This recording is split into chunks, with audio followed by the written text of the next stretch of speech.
I study సెంటర్కి స్వాగతం. INCET 01/2024లో 741 పోస్టుల నోటిఫికేషన్ ఆల్రెడీ రిలీజ్ అయింది. చార్జ్మెంట్, టీఎంఎం, పెస్ట్ కంట్రోల్, కుక్ ఇలా బల్క్ పోస్టులు పడ్డాయి. అయితే అది ఆన్లైన్ అప్లికేషన్ అప్లై చేస్తున్నప్పుడు సో మెనీ డౌట్స్ స్టూడెంట్స్ అడుగుతున్నారు. సో అందులోంచి 2 ఇంపార్టెంట్ డౌట్స్ క్లారిఫై చేయడం కోసం ఈ వీడియో చేయడం జరిగింది. ఫస్ట్ డౌట్ వచ్చేటప్పటికి ఓబీసీ ఫార్మెట్ గురించి అప్లోడ్ చేయాల్సింది ఏంటి అనేది. సెకండ్ వచ్చేటప్పటికి ఎస్సీ ఏజ్ రిలాక్సేషన్లో సమ్ డౌట్స్ ఉన్నాయి. ఈ రెండింటిని క్లారిఫై చేయాలి. ఎవరైతే ఓబీసీ క్యాండిడేట్స్ ఉన్నారో ఓబీసీ క్యాండిడేట్స్కి ఆల్రెడీ సెంట్రల్ గవర్నమెంట్ ఇష్యూడ్, అంటే పర్టికులర్లీ మన స్టేట్ గవర్నమెంట్లో అప్లై చేస్తే ఒక ఓబీసీ సర్టిఫికెట్ వస్తుంది. అది ఆల్రెడీ ఉంటే వితిన్ 1 year లోపు వ్యాలిడిటీతో ఉంటే ఈ ఫామ్ని మనం అప్లోడ్ చేయాల్సినటువంటి అవసరం లేదు. ఒకవేళ మీ దగ్గర ఆల్రెడీ 1 year లోపు కనుక ఓబీసీ లేకపోతే కనుక రీసెంట్గా మీరు చేయించాల్సి వస్తే ఈడొక ఫార్మేట్ పెట్టాడు. ఈ ఫార్మేట్ని మనం చేయించుకొని అప్లోడ్ చేయించాల్సి వస్తుంది. అంటే ఖచ్చితంగా ఓబీసీ సర్టిఫికెట్ మీ దగ్గర ఎగ్జిస్టెడ్ ఆల్రెడీ ఏపీ గవర్నమెంట్లో మీకు ముద్రేసి ఆల్రెడీ మీ సేవ నుంచి వచ్చినటువంటిది ఏదైతే ఉంటుందో అలాంటిది ఉంటే అది వాల్యూడే. అలా కాని పక్షాన మీరు ఖచ్చితంగా ఇది సైన్ చేయించాలి.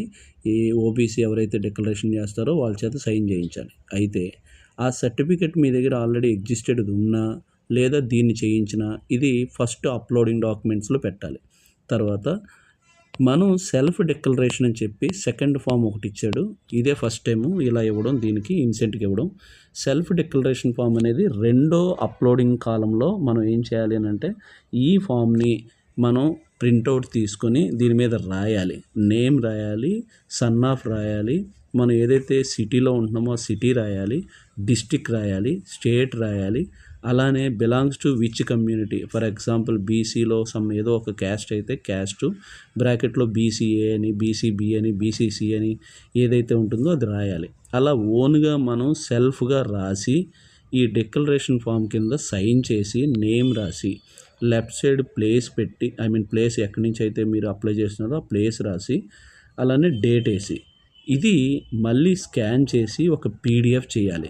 చేసిన తర్వాత దీన్ని ఓబీసీ కాలం పక్కన ఇంకొక డిక్లరేషన్ ఫామ్ అని పెట్టాడు, దాంట్లో అప్లోడ్ చేయాలి. ఇది ఓబీసీ వాళ్ళకి గుర్తుపెట్టుకోవాల్సింది.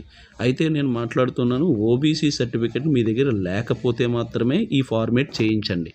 ఆల్రెడీ ఎగ్జిస్టింగ్ ఓబీసీ సర్టిఫికెట్ మీ దగ్గర ఉంటే ఈ ఫార్మేట్ చేయించాల్సిన అవసరం లేదు.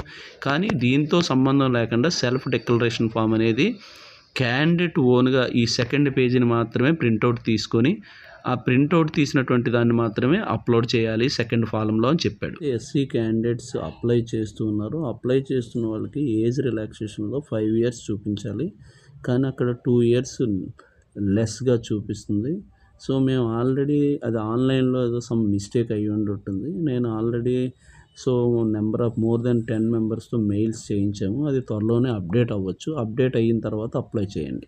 సో వేరేజ్ ఓబీసీకి మాత్రమే డిక్లరేషన్ సపరేట్గా ప్రింటౌట్ తీసి దాన్ని మనమే ఫిల్ చేసి మళ్ళీ స్కాన్ చేసి అప్లోడ్ చేయాలి. ఇది గుర్తుపెట్టుకోండి. ఇప్పటికే జాగ్రత్తగా ఒకసారి రెక్టిఫై చేసుకోండి.